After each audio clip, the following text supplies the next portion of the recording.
You thought you'd never see me again, didn't you? Well, too bad. I'm alive.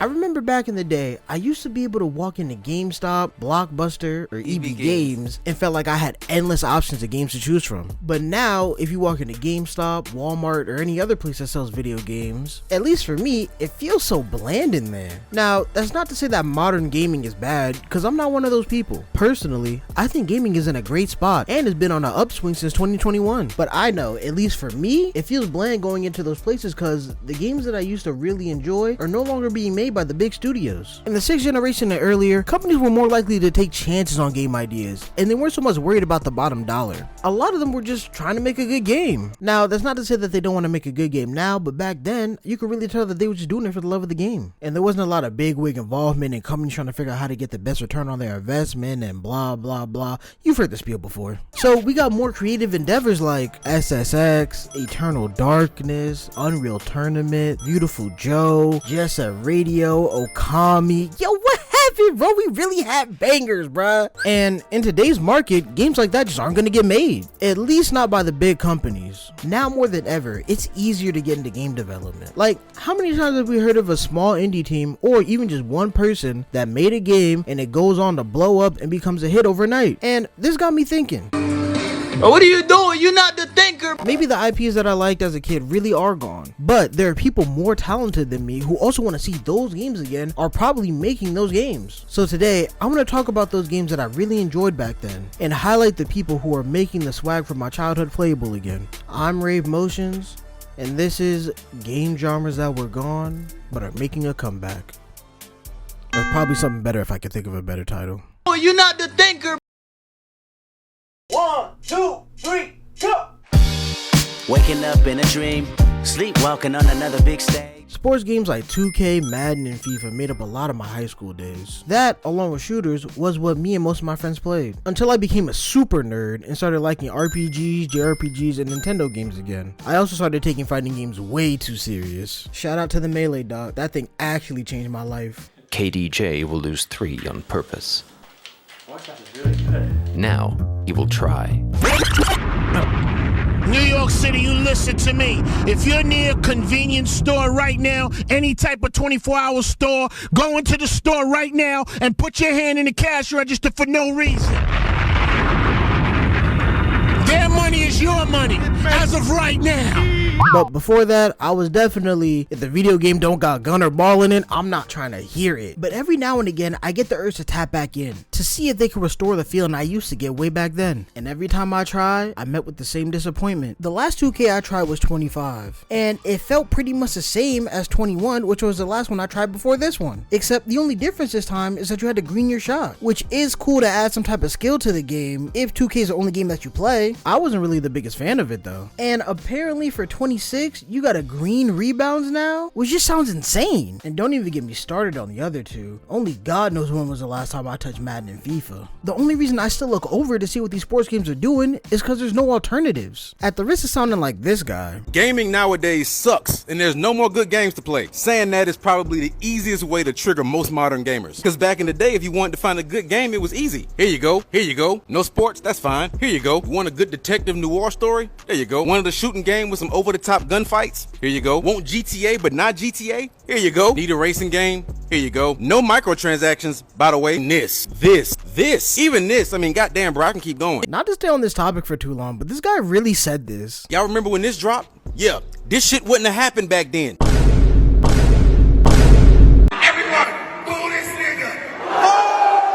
We had games like NFL Street, NBA Street, which, if you have Volume 3 on the GameCube, you got to play as Mario, Peach, and Luigi, and FIFA Streets, and not to mention the tons of other arcadey sports games we had on the market. We also had other simulation games on the market to compete with Madden and 2K. And while I would love for these big studios to bring back some of these classic games, in today's market, I just feel like their likelihood is too low. However, there is one studio that's trying to fill the hole in this genre. Slow Clap. You know Slow Clap, the makers of Absolver, the award-nominated Sifu, and if I had a third game that they made, it would go right here. After making 2 martial arts action games, they decided to lock in with the sports crowd. And while they're located in France and probably wouldn't know a thing about football, they damn sure know a thing or two about soccer. And I bet I just made every non-American super mad right now.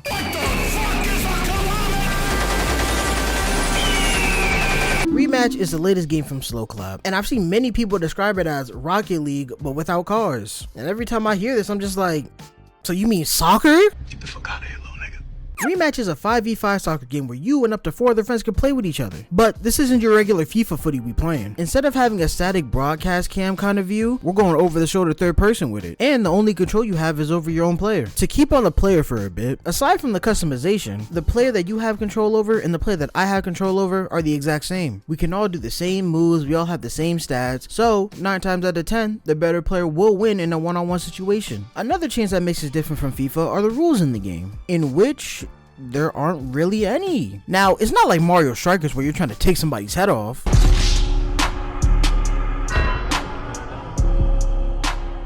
But there aren't going to be any fouls called, there's no offsides. Basically, anything that would pause the game is gone. And they got rid of the out of bounds too. Instead, the pitch is encased in a box, similar to Rocket League. So you could bounce the ball off the wall, which could lead to some real crazy goals.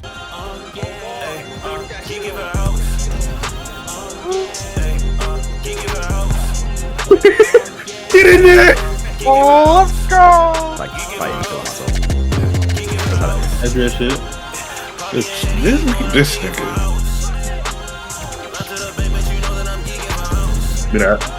Ooh, what happens when 2 centers green a rebound? Stupid.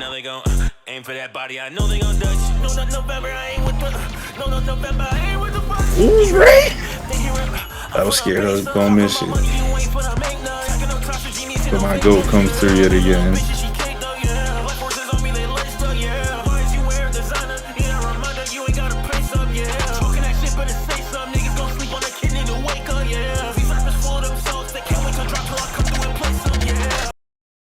That it? Peak gaming? Peak gaming, bro! The last big change that we have is that there are no designated positions in the game. Technically, that is a lie because someone is placed into the box to play goalie, but they could just leave the box at any time and choose not to play it. And you would think that would devolve every game into the first episode of Blue Lock where everybody's just ball chasing and trying to play hero ball, but that's not really the case. Well, at least the goalies aren't. When you get placed into the box, most people are willing to cooperate and play the role. As for the rest of the players, it's the first episode of Blue Lock. I will say though, the longer the game has been out, the more people are willing to play back and be defenders. More often than not though, you will be in a game where everybody's trying to be a striker. I brought up Blue Lock earlier, and this game couldn't have come out at a better time. Like, I swear you couldn't play a game without running into somebody cosplaying as Bachira, Nagi, and on the rare occasions, I've even seen somebody dress up as Shido. I would say that I could see a Blue Lock collab happening in the near future, but with the customization already as good as it is, I don't really think it needs it. Now, I'm not saying I don't want it. I would love a Blue Lock collab. Yo, let me get that Isugi celebration. Speaking of the customization, it's pretty damn good. They have the standard stuff, like different body types which you can add prosthetic arms and legs to, hair, which I gotta say is probably the most lacking part, but if you're a black man using a video game character creator that's not 2K, your options are limited to say the least. The best part though is easily the clothing options. Now, I'm a basic guy, so I'm wearing stuff that people would actually wear on the pitch, but you can get real crazy with it if you want. You could recreate damn near any kit with pretty good accuracy too. It pairs well with the fact that they have collabs with Puma and real life football players like Kobe Manoon, Marc-Andre Ter Stegen, and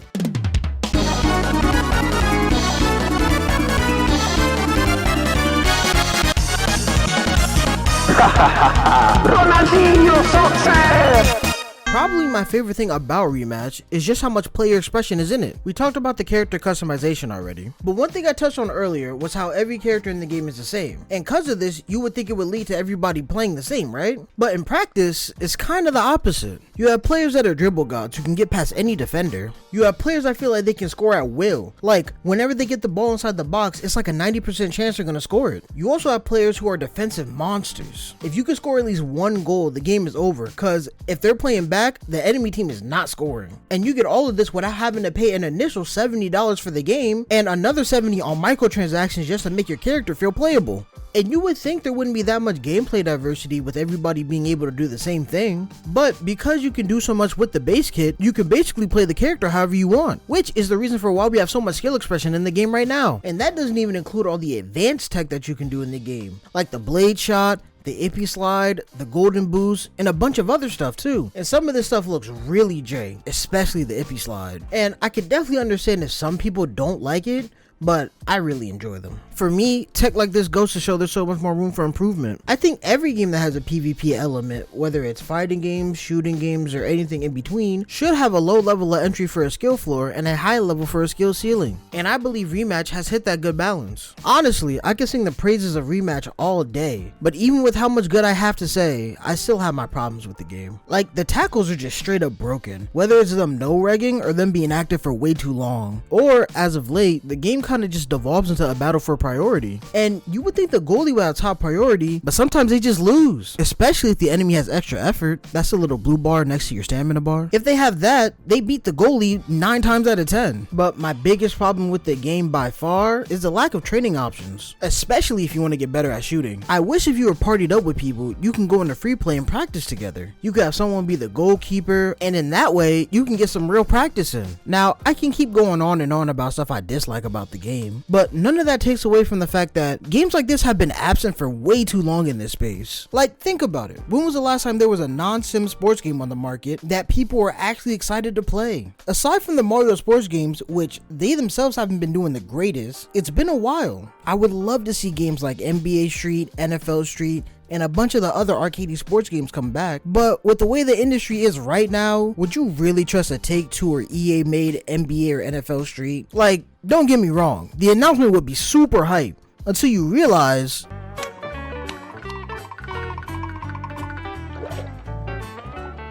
Wait a minute. I hate Electronic Arts. But I do want to see this solid sports game return though. I just don't think we're going to get it from these guys. The arcade sports games that we once had have effectively died off. Even though I would love to see these games come back, I feel like we got a better chance of getting a new Soul Calibur or a Kid Icarus before we get a new NBA Jam or NFL Blitz. And if you're one of the AAA companies, why would you make a new one? Especially if you can keep releasing the same Madden and 2K slop every year with just updated rosters and people will keep buying it. You hop on the game, you complain about how you hop on the game, it's good for the first 2 weeks, and then you start complaining, and then you hop off the game, and then you wait for the next one, and then you just spend more money again. It makes no sense. And let's just say they do release a new arcade sports game again. It's either going to be riddled with microtransactions, like how they turned NBA Jam into NBA Playground, or they're just going to turn it into a mobile game with even worse microtransactions. So with the big developers out, our only hope of arcade sports games returning is the indies. And I really hope Rematch could be the start of it. Every time I've seen somebody talk about this game, they love it. And they would love to see a game like this done with other sports. And personally, I don't know how you could make this work with football or baseball, but I can definitely see this working with basketball. Or a pick that my friend had mentioned being volleyball. So I was gonna put a funny little clip here of like Haikyuu or something, but I've never seen that show. So I'm just gonna put one of my favorite videos as of right now. Let's be honest though, McDonald's fries are the best fries ever. Oh fuck no, what are you talking about? Chick-fil-A fries are the best fries. Oh, they're waffle fries, that don't really count. I think Wingstop fries are a pretty good contender. I'm sorry. Shut the fuck up. But Rematch is great. It should be a lock to win Sports Game of the Year at this year's Game Awards. And it's one of the best sports games I played in years. Also, with the new crossplay update finally out, people with PS4 2s, Xboxes, and PCs can all play together now. With it being available through Game Pass and only 30 beans, if you haven't checked it out, I would highly recommend it.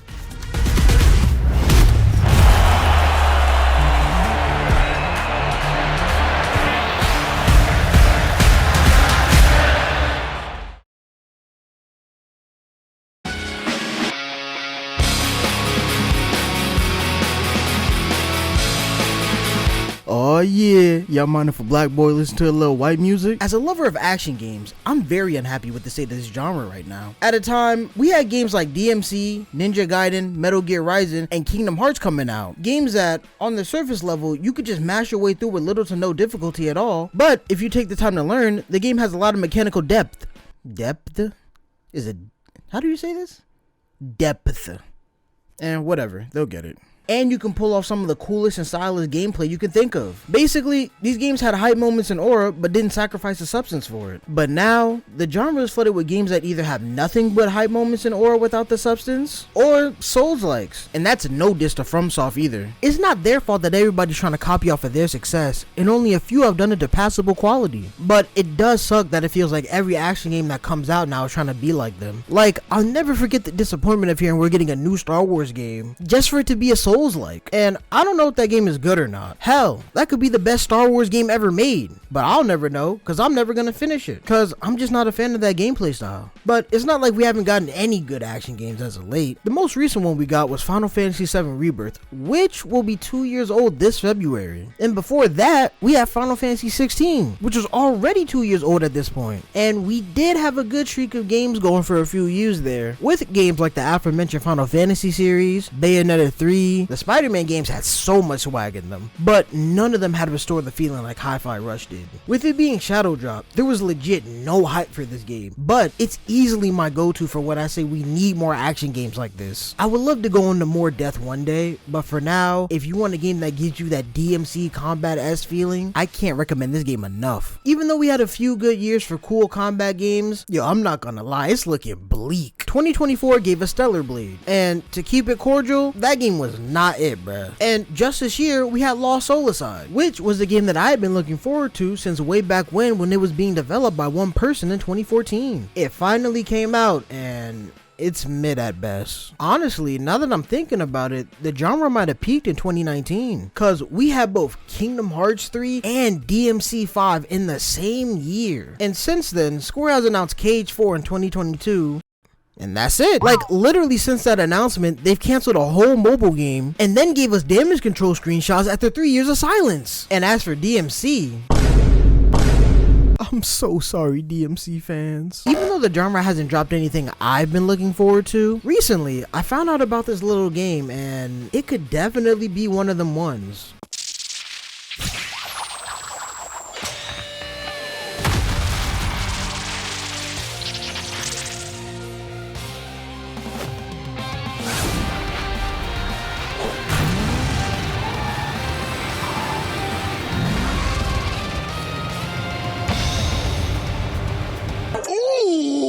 Hold on tight, cause I tweaking it.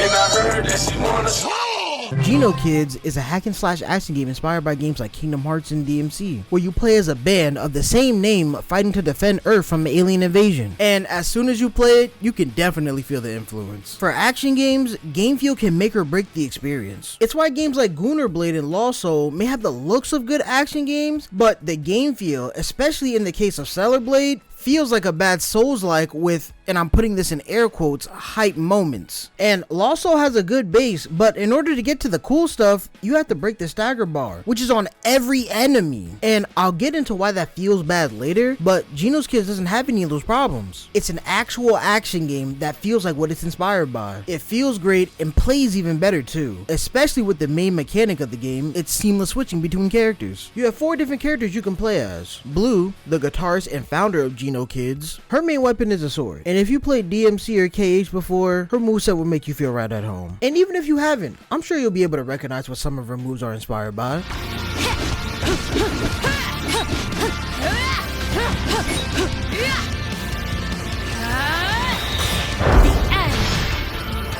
Next is Red, the drummer of the band. He uses big rocket gauntlets to fight. He's a bit on the slower side, but he makes up for it because his gameplay is all about hitting hard and doing lots of damage. He has the ability to charge his attacks, which allows him to break through enemy guard and deal even more damage. Unlike Red and Blue, the next members we don't really get a lot of time with, due to story reasons on which I will not be talking about because I think you should buy the game.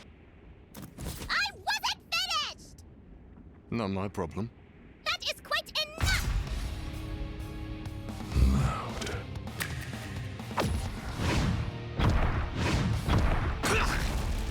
Red! Green! Haha! Finally taking us seriously, huh? Come here! What's going on? He came out of nowhere!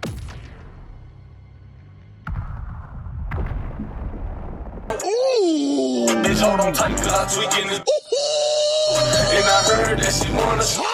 But we still get a little bit of time with their gameplay. Next up is Yellow, the basis of the group, and her main weapon is a hammer. She's the second strongest in the group in terms of raw power, and is great at crowd control. But unlike Red, who can charge his attacks to do more damage, she has a timing to hers, which gives her different effects on her moves. Lastly, we have Green, the synthesizer. He specializes in long-range combat, using his drones to shoot projectiles. Green and Yellow weren't as fleshed out as Blue and Red, only having basic combat strings, but they'll get their swag in later updates. The tag system is super fun. It high-key reminds me of the Keyblade forms in KH3, but you don't have the delay between switching. And the combos you can do with just Red and Blue are so dope, I can only imagine how crazy it'll get when you get all 4 characters fleshed out. Another thing the game has going for it is just how much replay value it has. There's a bunch of upgradable stuff, so you're not going to be able to get everything on your first playthrough. Along with that, you have secrets throughout most of the levels, with anything ranging from new costumes to level challenges. And if you beat enough of those challenges, you can unlock a second weapon for Blue. Also, if you're insane like me, this game has an end of level ranking system, so you can go for max rank on every level if you wanted to. But I'm not gonna lie, all of this stuff would be pointless if the game wasn't fun to play, so I'm glad that it is. But I'm not only talking about doing combos, those are important, but something that I feel is arguably even more important is the enemy variety and the types of enemies you gotta fight against. Back in the day, action games had this power fantasy kind of feel to them. Like, obviously you're not gonna feel it in the beginning, but as you go through the game and get stronger, you just start mowing through everything, and enemies that you once struggle against are literally no threat. So the only thing that's going to be a real challenge are the boss fights. But now, in a post-Souls-like dominated field where every game is leaning more towards a slower, more realism style of combat, regular encounters in these action games feel like they can cause a game over no matter how strong or how far you are into it. And it's for 2 simple reasons really, and they both kind of go hand in hand with each other. 1, every enemy in these games either has a posture or stagger bar, and 2, enemies just take little to no hit stun anymore. And I say they go hand in hand because either the game will have enemies that only take hit stun after you break the stagger bar, or breaking the stagger bar only stuns the enemy and they take more damage but no hit stun. Which is why when games like Stellar Blade and Lost Soul say they're inspired by games like Bayonetta, Ninja Gaiden, and DMC, I just gotta look at them crazy. Cause like, did y'all even play those games? Cause where's the influence at? And I know I keep bringing up those games, but I'm gonna keep doing it, especially Stellar Blade. And so some of y'all admit the real reason why y'all like that game. Cause that game is not that good for y'all to be gassing it up like that. Yo, I swear to God, it makes no sense.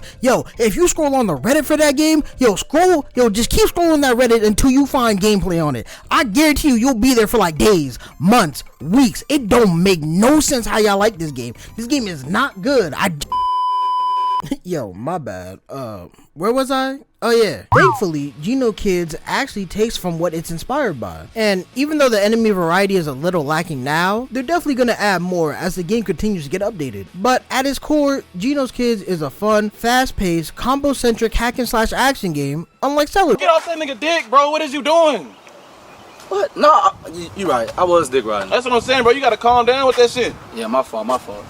Yeah. Honestly, I can go on and on about this game. Like, I could talk about how many similarities I found between this, DMC, and KH, or how I really like the art style and art direction of the game. I especially like the little portraits that appear above the enemy health bar and our health bar. I would love it if they went full KH mode, and when we get low health, the portrait changes, but y'all can leave that low health beeping sound out though. Or how the music ended up surprising me, cause it was really damn good. Also, fun fact, the guy that does the voice for Red is also the guy who does the music for the game. Speaking of voice acting, Blue is also voiced by Kira Buckland, and if the name doesn't ring a bell, you probably recognize her for voicing characters like 2B and Jolene Cujo, and getting her to voice Blue was an elite pull if you ask me. But ultimately, I feel like you should experience this game for yourself, cause if I kept going, I feel like I'd be robbing you of a genuinely great experience. GenoKids is actively being worked on by NukeFizz, so the game isn't out just yet, but they do have a free demo up on Steam which you can try. And yo, I don't know why they're calling me. I told them I was busy. Yeah, wagwan, my boy. Wait, you said what? You said GenoKids is out in early access now? And you said the game is releasing in 3 acts and Act 1 is available right now? And you said I could have told them to check out the demo and wishlist the game if I didn't take a year to release a video? And now it's worse because I'm repeating everything you say into the microphone? Listen, I can't recommend this game enough. But if you're still on the fence, there's a demo that you can check out that's available right now. But if you just want to dive headfirst into it, GenoKids is in early access with Act 1 and 3 available right now on Epic Game Store and Steam. If you're like me and you're seriously missing that hack and slash action game feel and the new Souls-likes aren't cutting it for you, GenoKids has everything you're looking for and more. Unlike Stellar. Oh my god, bro, is dick riding all you do? No, I'm like, saying you literally got that nigga dick in your mouth right now. I see it.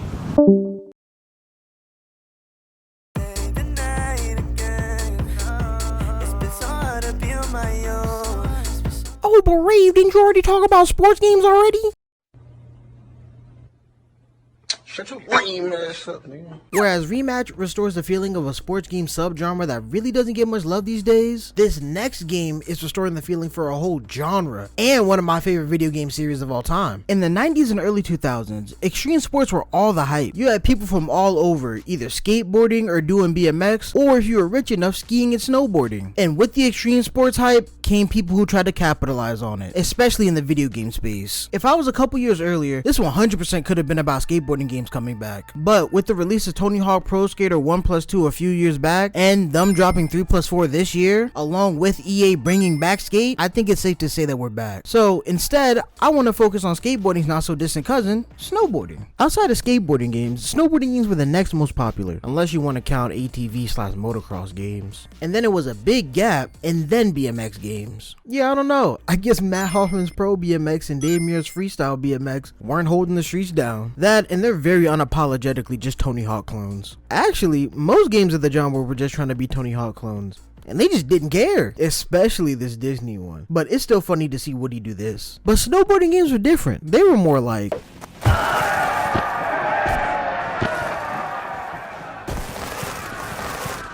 somehow even worse. They did have games like 1080 snowboarding, but for the most part, most snowboarding games were focused on the racing aspect of it, which is why I brought up ATV games earlier, cause snowboarding games were basically that, but we traded the mud for the snow. But the way that people saw snowboarding games was about to change, cause on October 26 in the year 2000, we would get the release of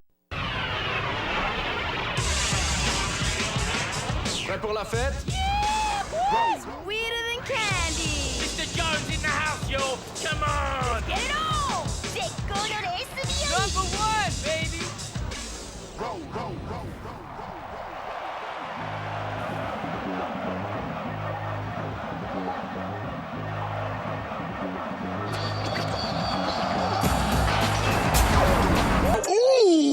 Bitch, hold on tight, cause I tweaking it.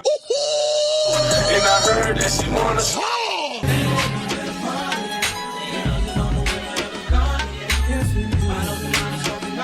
like, yo, SSX is such a special series to me, man. Like, y'all really don't understand. Like, this shit means something to me, man. Like, there isn't a game franchise that feels more evocative of the early 2000s and its culture more than SSX. It fits right in there with MTV, pop punk bands, boy bands, girl groups, that one Spider-Man show that used to come on MTV, cartoons with intros. Impossible. Call me Big Man if you want a rich man. When you want to face me, it's okay. And I know a lot of y'all just got mad nostalgia for y'all childhood, and then y'all just got real sad realizing that you're only getting older and you can never relive those memories. And just early internet and that whole Y2K culture in general, really. It doesn't just have the nostalgia factor going for it either. The gameplay still holds up super well today. Like I said earlier, most snowboarding games before SSX were just glorified racing games. And while SSX still does the racing thing, they have a trick system. And unlike other trick systems in other snowboarding games, SSX lets you do stuff like this.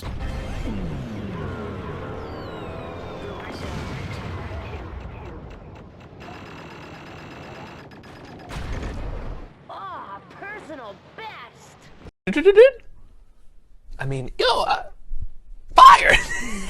Goats! What are you saying, bro? Like, yo, this is peak. This is peak. There's nothing that can be done here that can be improved on. This is peak.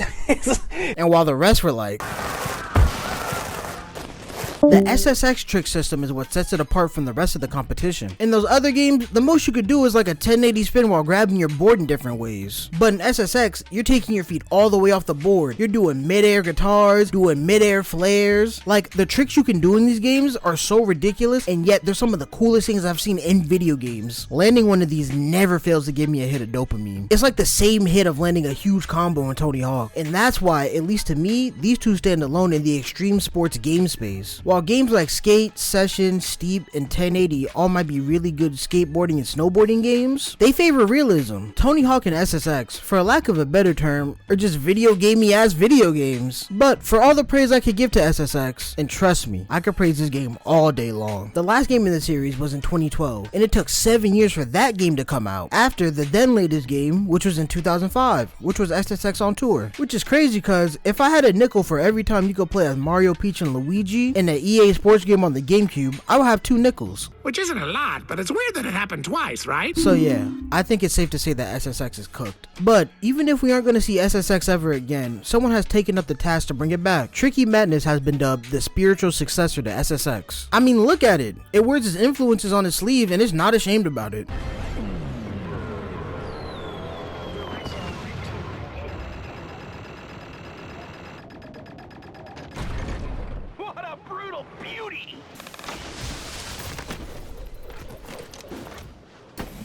That's Soldier! Shit.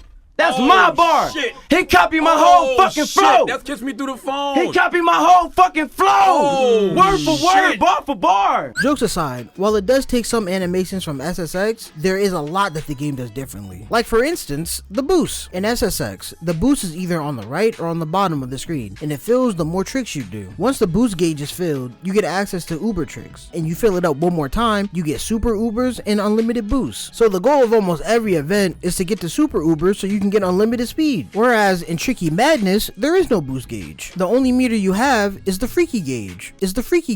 Hell no, man. What the fuck? Yeah, grandma, keep that freaky shit on your page on my uncle. Crazy name, I know. But once you fill the freaky gauge, you get access to your tier 2 tricks. Even though there's no boost gauge, you still get boost by just doing tricks. The longer you hold the trick, the more boost you get, which you can see the level of on the hand of your character. And I'm used to the SSX boost, but I can see the vision with the change in Tricky Madness. In SSX, if you weren't going for high scores, there wasn't a real reason to do tricks once you got max boost, unless you just wanted to look cool. But in Tricky Madness, in order to go fast, you have to look cool, which is something I love. It reminds me of the ranking system in Sonic Adventure 2, especially in the speed stages. Cause if you wanted the A rank in them, it wasn't just enough to go fast, you had to get enough points while going fast. And the way you got points is by doing cool stuff. Another big difference between the games is just the game feel. I know that Tricky Madness wasn't going to be a one-to-one to any of the SSX games, but it does get the closest to feeling like SSX 3 and 2012. Cause I've always been more of a SSX 3 guy over Tricky, even though On Tour was the first game I played in the series. The best way I could describe the gameplay differences is I used to think SSX was a fast game, but after playing Tricky Madness, SSX feels so much slower in comparison. But what SSX doesn't have in speed, they make up for it for how much detail there is in the game. Like when you're doing tricks, you can see how fluid each animation is, and you can see how many flourish animations they have. And this isn't a knock against Tricky Madness, cause once again, we're comparing an indie game made by one or maybe few people to a AAA developer. But even still, Tricky Madness' fast and more snappy gameplay has made me a fan and has captured the SSX spirit. And since EA is probably not making a new SSX anytime soon, I am happy that Tricky Madness does exist. And I can't wait to see how the game evolves, cause right now they're in early access only for 8 beans, and they plan to have an open world campaign with secrets and collectibles, and a multiplayer where you can race and outscore your friends. If you're like me and you've been missing snowboarding games, and more specifically cool snowboarding games, Tricky Madness is a must buy.